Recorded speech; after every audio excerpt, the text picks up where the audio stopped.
Chapter 10. The Wreck. It was a terrible journey of 2 hours or more to the coast, and Mary, hurt and shaken by her rough treatment, lay in the corner of the carriage, caring little about what happened to her. A sudden stillness, and the cold air blowing on her face through the open carriage window, brought her back to the world. She was alone. The men had gone, taking their light with them. The carriage had been stopped in a narrow valley with high banks on either side, and the horse had been taken away. The valley appeared to slope down sharply, the track becoming rough and broken, but Mary could see only for a few yards. She tried the handle of the carriage door, but it was locked. Then she listened. Carried up towards her on the wind came the sound of the sea. The valley clearly led down to the shore. Mary trembled. Somewhere in the darkness below, her uncle and his companions were waiting for the tide. Mary considered the size of the window. The door was locked, she knew, but she might force her body through the narrow window frame. She struggled and pushed, and then finally she lost her balance and fell to the ground below. The drop was nothing, but the fall shook her, and she felt blood run down her side where the window had caught her. She gave herself a moment to rest, and then she dragged herself to her feet and began to move uncertainly along the track, in the dark shelter of the bank. She had not yet formed a plan, but with her back turned away from the sea, she would be putting distance between herself and the men. This track, leading upwards and to the left, would take her to the high ground above the beach. She felt her way along the path, sometimes almost falling on loose stones, her hair blowing into her eyes. Turning a sharp corner, she put up her hands to push back the loose curls from her eyes, and because of this, she did not see a man kneeling against the bank with his back towards her, his eyes watching the track ahead. She came against him, knocking the breath from his body, and he, taken by surprise, fell with her, crying out in fear and anger. They fought on the ground, her hands tearing at his face. But he was too strong for her. He leant on her, breathing heavily. And then he looked closely at her, showing broken yellow teeth. It was Harry the peddler.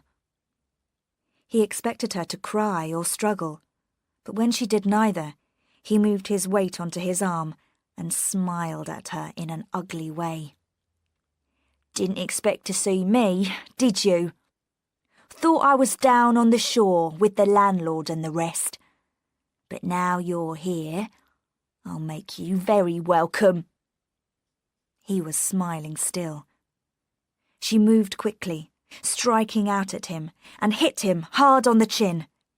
In a second, she had struggled from under him and pulled herself to her feet. She searched for a stone to throw at him, but finding nothing but loose earth and sand, she scattered this in his face and eyes, so that he was blinded for a moment. Then she turned again and began to run like a hunted thing up the twisting track, her mouth open, her hands outstretched, falling over the stones in the path, all sense of direction gone, her one idea to escape from Harry the peddler. A wall of mist closed in on her, blocking out the distant line of bushes at which she had been aiming, and she stopped immediately, knowing the danger of low cloud and how it might deceive her. Progress now was slow, but she knew that she was increasing the distance between herself and the peddler, which was the only thing that mattered. She had no idea of the time. It was 3, perhaps 4 in the morning, and the darkness would give no sign of breaking for many hours. Once more the rain came down through the curtain of mist, and it seemed as if she could hear the sea on every side of her, and there was no escape from it. The breaking waves, though she could not see them, were somewhere out in the darkness, and to her surprise, it seemed that they were on a level with her, not beneath her. This meant that the track must have been only a few yards from the sea itself. The high banks had cut off the sound of the waves. Just as she decided this, there was a break in the mist ahead of her. Directly in front of her were the high waves breaking on the shore. After a time, when her eyes had become used to the shadows, she saw, grouped against a large rock on the beach, a small number of men, silently looking ahead into the darkness. Their stillness made them more threatening. She waited. They did not move. The mist began to lift very slowly, showing the shape of the coastline. To the right, in the distance, where the highest part of the rock sloped to the sea, Mary could just see a light. At first, she thought it was a star. But then she realized with a shock that it was a false light placed there by her uncle and his companions. They waited, all of them, standing on the stones with the waves breaking beyond their feet. Mary watched with them. Then out of the cloud and darkness came another light in answer to the first. And now Mary could see the dark shape of a ship and the white sea boiling around it. The ship's light drew closer to the light on the rocks, like an insect flying into a flame. Mary could bear no more.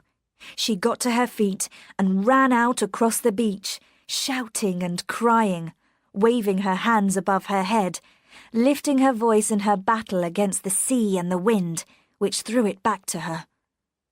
Someone caught hold of her and forced her down onto the beach. She was stepped on and kicked. Her cries died away as a rough cloth covered her mouth. Her arms were pulled behind her and tied together, the rope cutting into her flesh. They left her then, with the waves sweeping towards her not 20 yards away. And as she lay there helpless, she heard the cry that had been hers become the cry of others and fill the air with sound. This cry rose above the noise of the sea and was seized and carried by the wind, and with the cry came the terrible sound of splitting and breaking wood. Mary saw the great black shape that had been the ship roll slowly on its side in 2 parts. From it, little black dots fell one by one into the white sea. A terrible sickness came over Mary, and she closed her eyes, her face pressed into the stones. The men who had waited during the cold hours waited no more. They ran crazily backwards and forwards on the sand, shouting. They walked waist-deep in the waves, careless of danger, seizing the goods carried in on the tide. They were animals, fighting and pulling things away from one another. One of them lit a fire in the corner by the rocks, the flames burning strongly in spite of the rain. The goods from the sea were dragged across the beach and piled beside it. The fire spread a yellow light over the scene and threw long shadows over the sand where the men ran backwards and forwards. When the first body was washed onto the shore, they ran to it, searching among the remains with their hands, picking it as clean as a bone. There was no system in their work tonight. They robbed here and there, crazy with the success they had not planned. Dogs at the heels of their master whose idea had proved so successful, whose power this was, whose greatness. They followed him where he ran among the breaking waves, the water streaming from him. He was larger and stronger than them all. The tide turned, and there was a new coldness in the air. The sky and the sea turned grey. At first, the men did not notice the change.